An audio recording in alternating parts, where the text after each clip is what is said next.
Okay, good afternoon, everybody. So, welcome to this is probably one of the few, probably the only hardware-related talk at this conference. So, I'm here to talk about running Android on the Raspberry Pi or Pi on Pi. So, first of all, a question: hands up if you have a Raspberry Pi. Oh, almost everybody. Fantastic. Hands up if you are running Android on that Raspberry Pi. Oh, surprisingly, half a dozen people. So hands up if you would like to run Android on your Raspberry Pi. Yeah, everybody. Good. We're in the right place then. Just checking. So that's some stuff. So I'm Chris Simmonds. I'm a consultant and trainer. 2net is my company. And I've been doing stuff with Linux for 20 years now. Mostly on embedded devices of various sorts, and I encapsulated all that stuff into a book called Mastering Embedded Linux Programming. It's actually quite good, just saying. And I started looking at Android about 10 years ago, so soon after it was released. I always saw Android as being basically embedded Linux with some funny Java stuff on top. So that's how I approach Android. Oh, and you can tweet me if anybody wants to tweet me at 2net_software. Apologize for the poor choice of tag there. And I'd be very happy to link with you all on LinkedIn. So let's move on. So my main motivation for doing this actually is really for as a learning experience. So the best way to learn about Android is to tear it to pieces and put it back together again. So that's essentially what I'm doing here. It also means you can try new things out. So I quite like hacking bits of hardware together and using Android and other devices to control all kinds of bits and pieces. So this is a great testing ground for that kind of thing. I can put whatever I like into my Android system. And it's fun. Yes, it really, really is fun, believe me, once you get over it. So what do you need?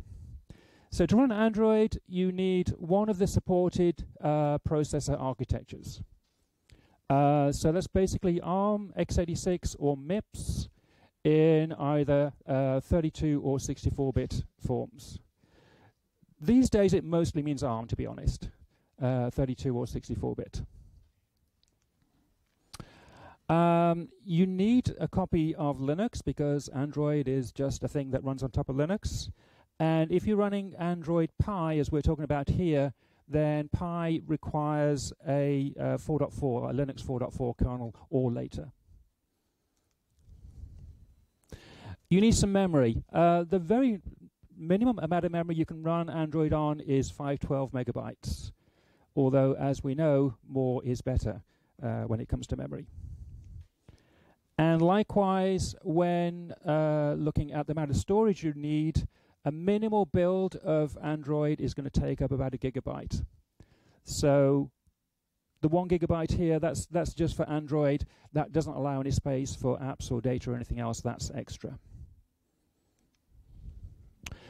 You're going to need some kind of display, ideally a touchscreen of some kind.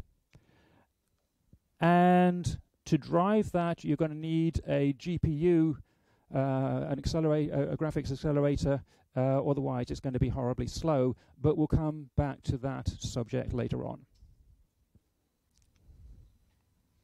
So these are a bunch of dev boards that I have run Android on at various times. I just pulled these off my shelf when I was making this presentation.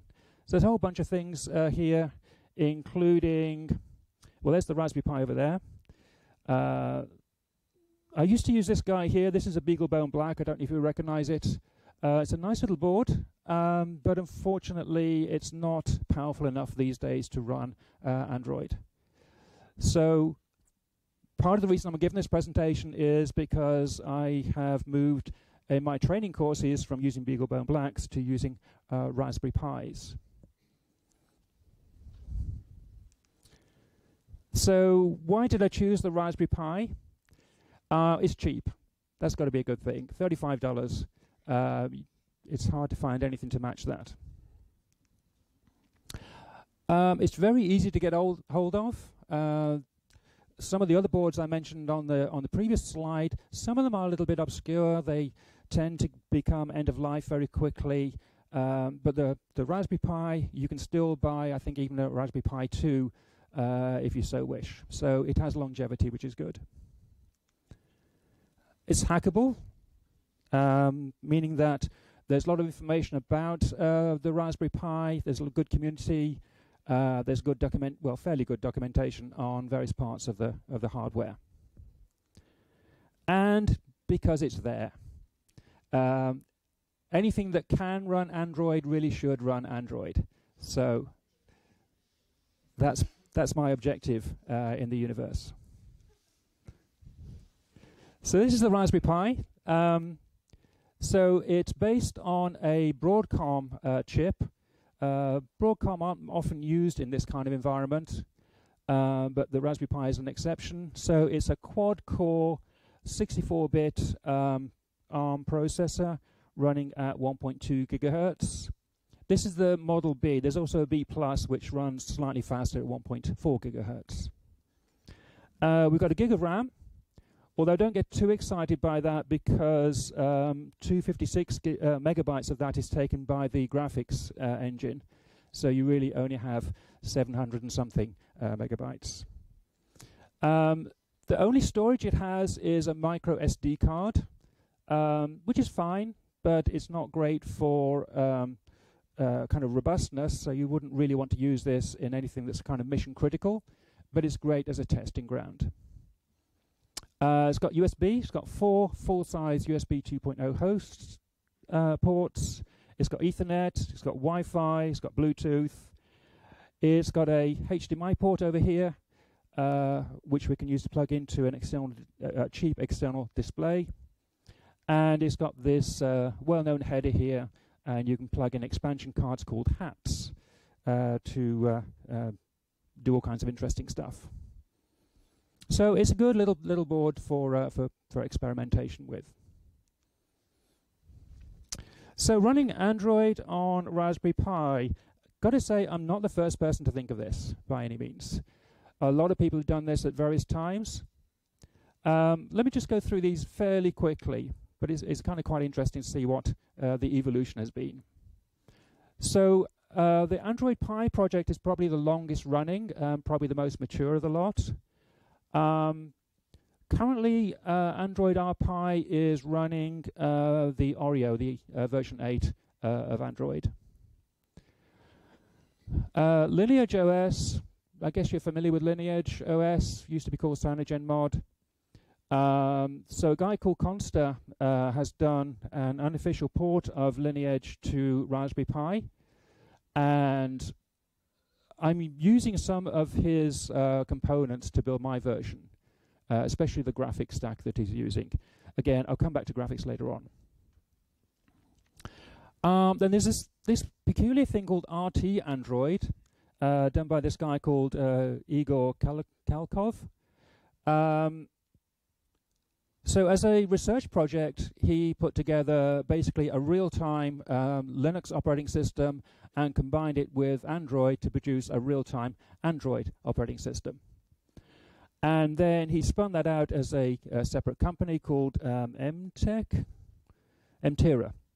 And so you can get a fully supported version of Android on Raspberry Pi from these guys. It's not open source, it's not free, but it is supported. And currently they are running the Nougat version of Android. And then finally, Google kind of tinkered a little bit with this thing called Android Things, and they have some support, or they had a supported platform for the Raspberry Pi. So far as I know, that project is basically dead in terms of the support for the Raspberry Pi, so you can still download the version that's there, but I don't think it's been updated anymore. But one of the things that Google did do to support Android Things was they did implement a software GPU called Swiftshader, which is what I'm going to talk about in a few slides' time. So, if you're going to start out from scratch, more or less as I did, what do?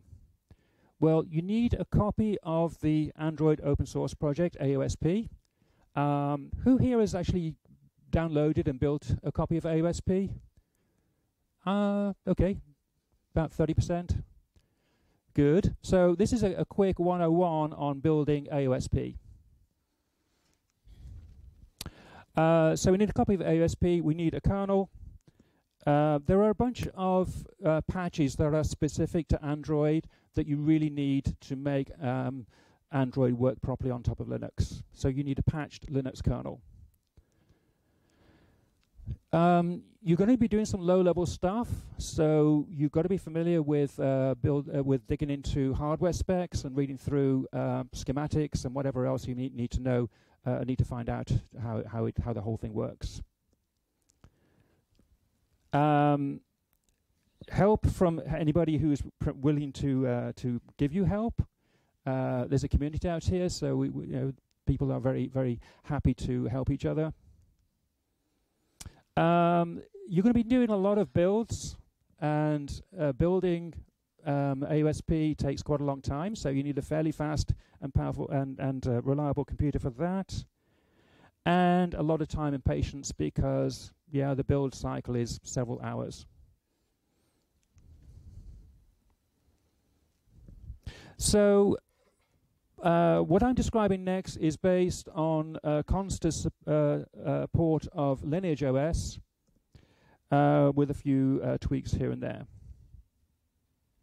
And it's all on GitHub. Go look at that URL, and I'll repeat this at the end of the slides.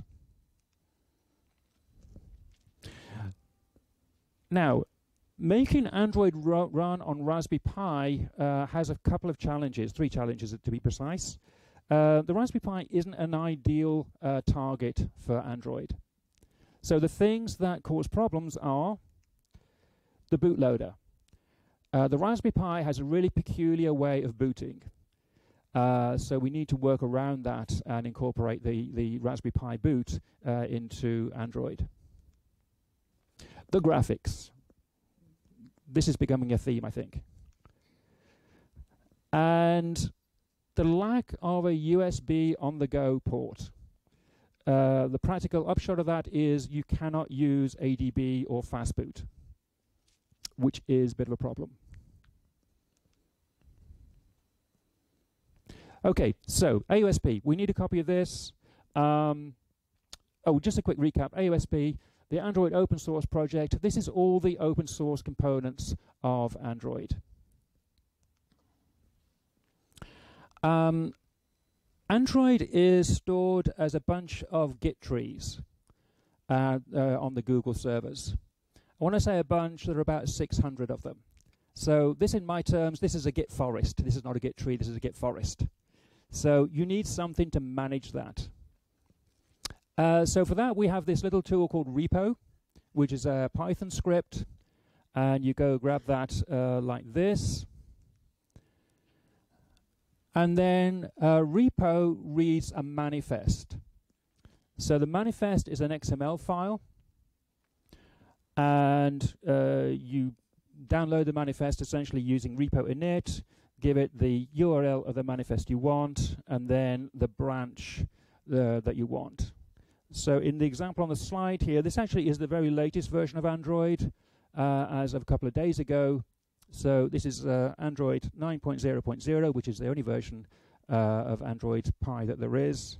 And we have release 35, which is the one with the April security releases, security updates in.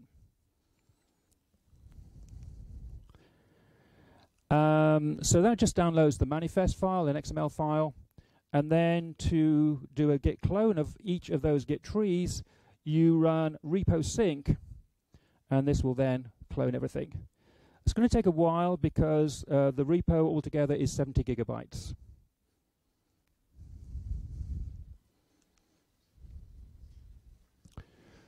Okay, so now we've got a copy of AOSP. Now we can start hacking.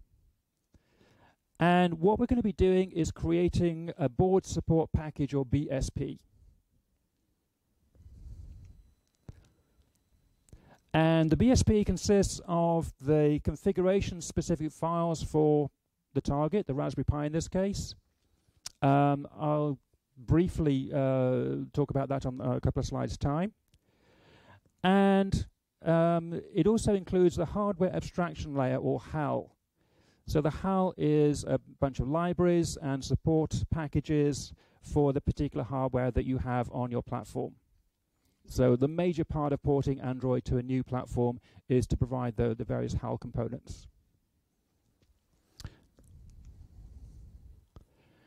And there is a handy way of encapsulating all this so that repo can get the whole thing in one go. We have these things called local manifests. So you just create a subdirectory called local manifests in the repo directory, and you put an XML file there. It doesn't really matter what it's called, actually. I call it default XML here, but anything .xml will be picked up by the repo tool.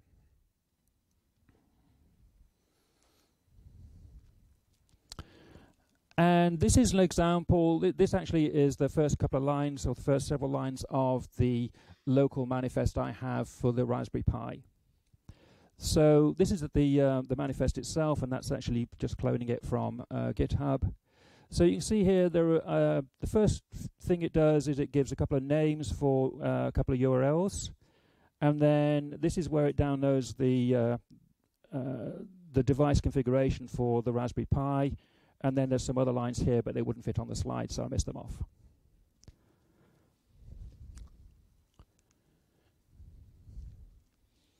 Okay, the device configuration then. What actually is this? Well, it's a bunch of files. If you look in the AOSP code base, you'll see there's a directory called device, and then within that, there are a whole bunch of subdirectories for the various devices supported by AOSP. And the format is organization name and then product name. So for the Raspberry Pi, I chose rpi.org for the organization and rpi3 for the product. Doesn't really matter what you call those things, except they have to be unique, of course.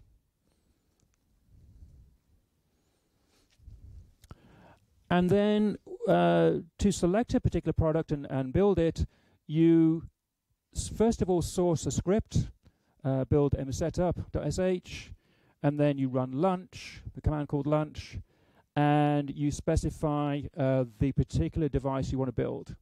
So in my case, I want to build the rpi3, and I want to build an engineering build of that. You can, following the hyphen here, you can, as well as eng, you can specify user if you want a user build instead of an engineering build. And there's also a thing called user debug, which is a user build with some debug tools added in. But I'm doing a full engineering build because that makes it easier to hack.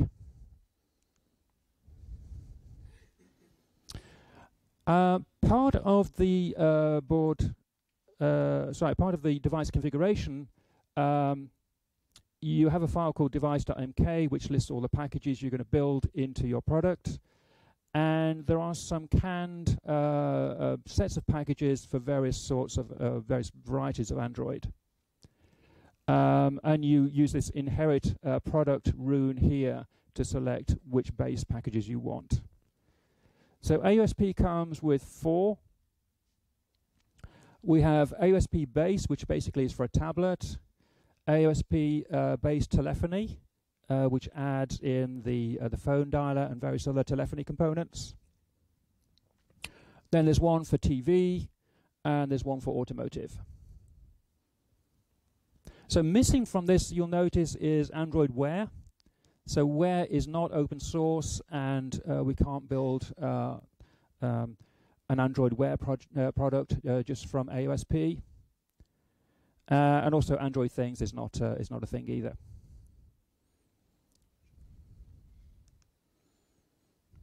Then you build it. So this is great. So to build Android, you just type M, just a single character M, hit return. That's it.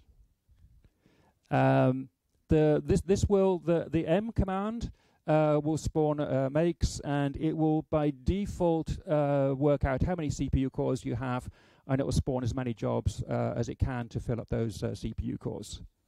So the most efficient thing you do is just type m return, and then go and make a cup of tea. You've got time to make several cups of tea, to be honest. You've got time to walk the dog.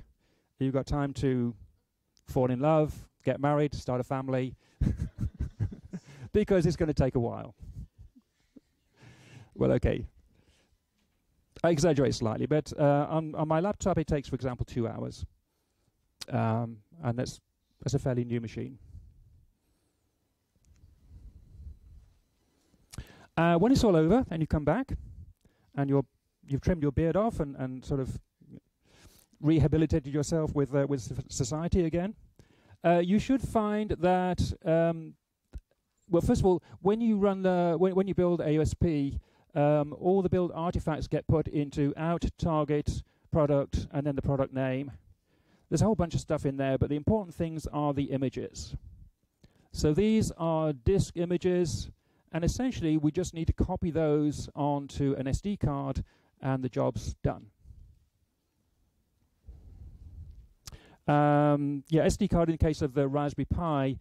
In a more normal case, you would use the fastboot command to flash these images onto a device. So if you're doing this, if you're building a ROM for a Pixel device or whatever, you would use fastboot to update.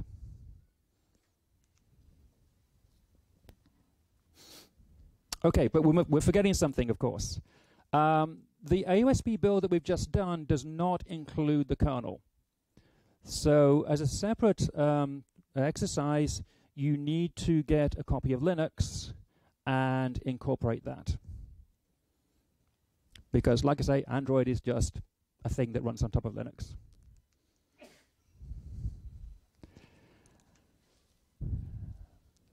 So the Android kernel is normally provided by the silicon vendor. So that's going to be Qualcomm or NXP or Rockchip or whoever is making your hardware.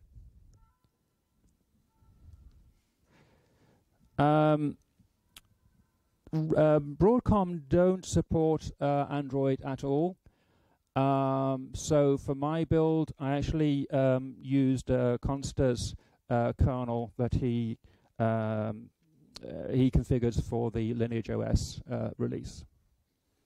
So clone it, set the default configuration, build the kernel, and build the device trees. Job done. This doesn't take too long. This can take maybe 5 or 10 minutes.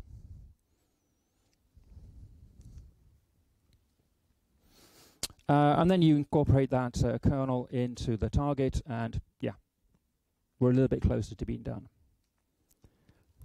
So the challenges, I said there were 3 challenges when it came to making Android run on the Raspberry Pi. So the first one is booting. So normally, once we get to this point, basically, no, I won't do that. Once we get to the point where we have built the images and we've got the kernel, we would just use fastboot to flash all these things onto the device. With the Raspberry Pi then, we have to live with the Raspberry Pi or the Broadcom bootloader.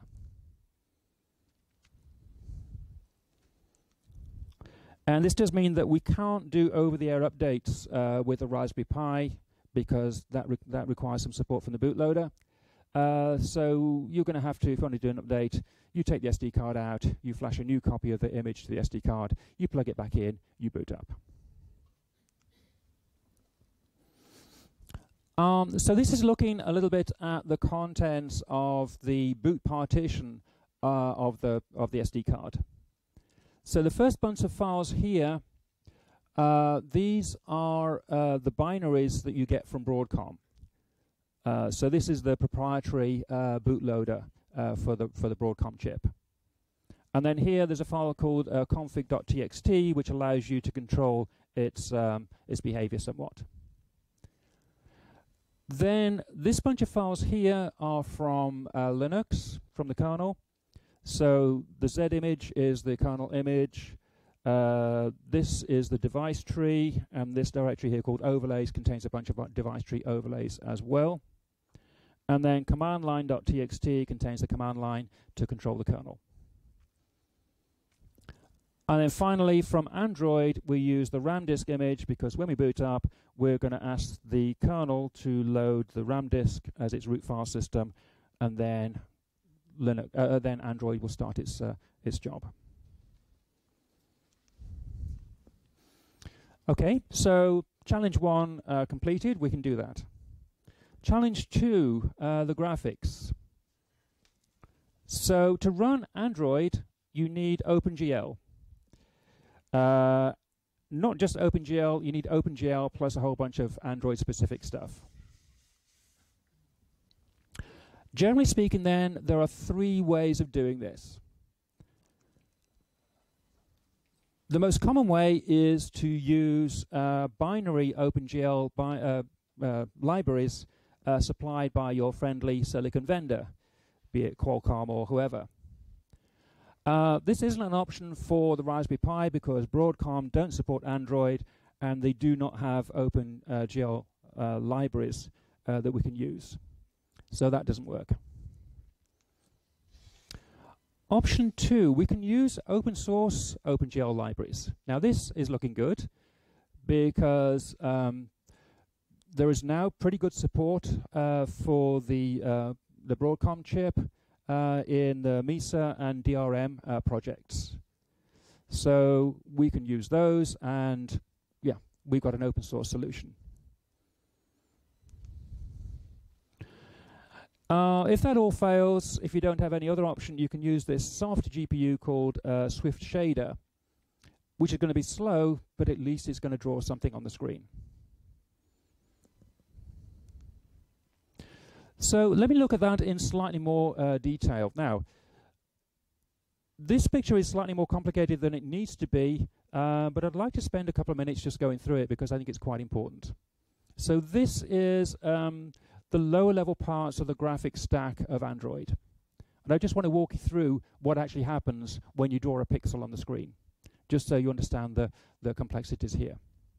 So the way you read this diagram then is you start over here at the top left, and from an application you can draw something either by calling OpenGL directly using the Android OpenGL classes, or more likely you use something like a view of some kind. When you write to a view, that actually calls down to it's one of its ancestor classes, which is all views are based on a thing called a canvas. The canvas will then convert the drawing or whatever it is, a button or a menu or some text or whatever. It converts that via a thing called HWUI. This is a library. That converts it into a bunch of OpenGL commands. And then, whichever way, you always end up in OpenGL. So whenever you want to draw something, it always goes through OpenGL, even if you're not using OpenGL directly. So there's a bunch of libraries called libEGL, libglesv1, libglesv2. There's probably one also called libglesv3. This is all happening at the framework level. So this is just standard Android stuff. We don't change any of this. The interesting stuff happens below this when we call down to the HAL level. So this is the bit that we have to configure as we are building our Raspberry Pi thing. And in this case, we're using Mesa. So we have a bunch of libraries called libEGL Mesa, libglesv1 Mesa, libglesv2 Mesa. And these have been compiled to support the GPU that the Raspberry Pi has. So this library will then call down through libdrm, and eventually it ends up down here in the kernel, in a kernel device driver called VC4. VC4 is the video processing unit of the Broadcom chip. And it includes a GPU and also a video controller. So it's actually 2 things in one. So right now, we're going to send a bunch of commands down to the GPU. That will then output to a surface, a bitmap. So the end result of all of this is we end up writing to a surface, which is a bitmap, which then comes in at the top right of this diagram. That surface gets then sent to Surface Flinger. Surface Flinger will composite together all the surfaces that are being sent to it, and it will then use a thing called DRM Hardware Composer. Well, it'll actually use a thing called Hardware Composer, specifically DRM Hardware Composer in our case, to actually do the compositing. And compositing basically means taking a number of bitmaps and merging them together, maybe cropping them, maybe resizing them, and using alpha channels to blend them together. So that is all done in hardware, in the video controller of the Broadcom chip, and that will then output a frame to the screen. Oh, and then this little thing over here, there's a thing called Graloc, which is responsible for allocating graphics buffers, basically the surfaces. And they get allocated through Surface Flinger, and they all get fed in at the top here, so we go round and round the circle. So that's one way of doing it. So this is based on Mesa. So I'm going through it in a little bit more detail than is really necessary, but I do think it's important that you understand this stuff. So Mesa's been around for a long time. It originated as the project to implement open source drivers for NVIDIA and Radeon and Intel graphics cards. So it originated really on desktops. But more interestingly, from my point of view, it now has pretty good support for mobile GPUs. So mobile GPUs are basically one of this bunch. The most important one, I guess, is the Qualcomm chip. So for that, we have Freedreno. For NVIDIA, for using the NVIDIA Tegra processor, then you'll be using the Nuvo. We're using the Broadcom BCM chip, so this is using the VC4 drivers. For using NXP IMX6 or IMX8 processors, you have Etnaviv. If you're using ARM, the ARM Mali GPU, there is some support in terms of Lima and Panfrost, but these drivers are not very mature as of yet. They're not really ready for mainline. Nevertheless, there is open source drivers for pretty much everything. The one thing that's missing, by the way, is the Imagination Tech PowerVR architecture, which is a pity because that's quite popular. So Mesa gives us the interface to the GPU, and then we need another component called DRM. Now, this is not the DRM you're thinking of. This is not digital rights management. This is direct rendering manager. So DRM is a Linux kernel device driver which handles. Basically, it's a wrapper for the video controller for each one of these various chips. You can see it. It appears actually as dev DRI. You can see that DRI and DRM get a little bit confused. It should really be dev DRM, but never mind. But these are the interfaces on the Raspberry Pi, in fact, which allow us to communicate with the hardware, with the GPU. So, this is encouraging news because Google are now pushing Mesa and DRM as the preferred solution for graphics on mobile platforms. And you can witness this by the fact that on the Pixel 3 is, as far as I know, the first handset that is using completely open source graphics drivers. The Pixel 3 has a Qualcomm 845 chip, which has one of the Adreno GPUs, and it is shipping with a Freedreno driver. This is quite momentous, and they are now pushing that in the Q version of Android, the preferred solution for graphics is going to be open source.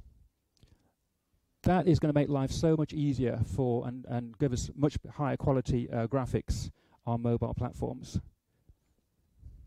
If you're interested in this stuff, there's a really good presentation from one of the kernel developers at Google. Go look at that URL.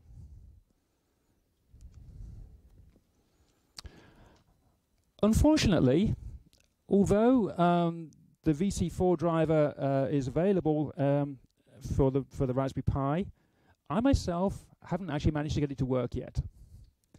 So I'm actually using this thing called Swiftshader. So this is the fallback. If all else fails, Swiftshader should work because it's purely software. So Swiftshader is it's a drop-in replacement for a hardware GPU. So you have a bunch of libraries called libegl, Swiftshader, libgles v1, libgles v2, Swiftshader. The main snag is it's not really that swift because it's doing it in software. Challenge number 3. How can I debug my system if I don't have ADB? The problem then is that although the Raspberry Pi has 4 USB ports, they're the wrong sort. They're hosts, and ADB requires a peripheral port. In other words, it wants to be the other end of the wire. Normally, the way you do this is that most mobile SoCs, systems on chip, have a thing called an on-the-go port, an OTG. So USB OTG can be either a host or a peripheral. Okay, it's switchable. Although the Broadcom chip actually does have an OTG port, it's actually used internally within the Raspberry Pi, and it actually is the bridge to the Ethernet and the other USB ports. So it's not available to us externally, which is a real pain. So, no ADB. How are we going to cope with this? Well, we can actually use ADB over a network, specifically Ethernet. So you can do this. You do ADB connect, and you can use Android.local. And the Raspberry Pi, if it's on the same network, should pick that up, and it should say connected to Android.local : 5555. This isn't specific to Raspberry Pi, by the way. This works on any Android device. And then you can just use the normal ADB commands, ADB shell that gives me a prompt. I can use sync and all the other stuff. So we have ADB after all. Okay, so that's a little bit of detail behind what's happening. Current status then. I have a build on GitHub. It's actually built based on the release 30, not 35 of Android Pi. I'm still using Swiftshader because I'm having problems with getting Mesa to work, but I'm really, really close to getting it to working. So keep a watch on the GitHub if you're interested. What works? Well, using Swiftshader, the HDMI screen works, the touch screen works, the Ethernet works. Wi-Fi probably. So I haven't actually tested it on the current build, but I don't see why it wouldn't work. Bluetooth possibly. I haven't actually tested Bluetooth either, but I've got to say it would surprise me if Bluetooth worked. But if anyone wants to give it a try, do so and send me an email or whatever. I'd be very happy to know. Definitely not working. The audio doesn't work. The video codecs are not set up correctly, so they won't work. And a bunch of other things which I'm not going to mention. So this is very much a work in progress, but it's going to get better. Oh, a final thing, apps. If you're not familiar with AOSP, when you do an AOSP build, you don't have very much installed. You just get this bunch of apps over here, calculator, gallery, search, and a really, really crappy web browser. That's it. If you want more than that, then probably you're going to want to install Play Store. So that means you want to install GApps. You can get GApps from lots of different places, including OpenGApps.org. But be aware that downloading GApps, you don't have a license to use it. So it's up to you to either ignore that fact or to maybe go to Google and buy a license. And as with somebody was saying in a presentation this morning, a Google license typically is going to cost about $10,000 for a typical platform. So you wouldn't want to do that on for your personal project, but if you've got a professional project, then it might be worthwhile doing that. Okay, so that's basically it. Quick plug for myself. So this is the basis of my training course called, actually it doesn't say so here. I've got a couple of training courses on building Android platforms based on the Raspberry Pi. There's a regular one, and there's also one specific to Android Automotive, because automotive is a big thing. And I also do a whole bunch of other training stuff on Linuxy embedded topics. And I'll leave you then with this, relevant links. So this is where the code is. The slides you can get here, I'll tweet that in a short while. You can tweet me at 2net Software. Here's my website. It says any questions, but I think we probably have just run out of time. So if anybody does have questions, we'll take them in the hallway in a couple of minutes. Thank you.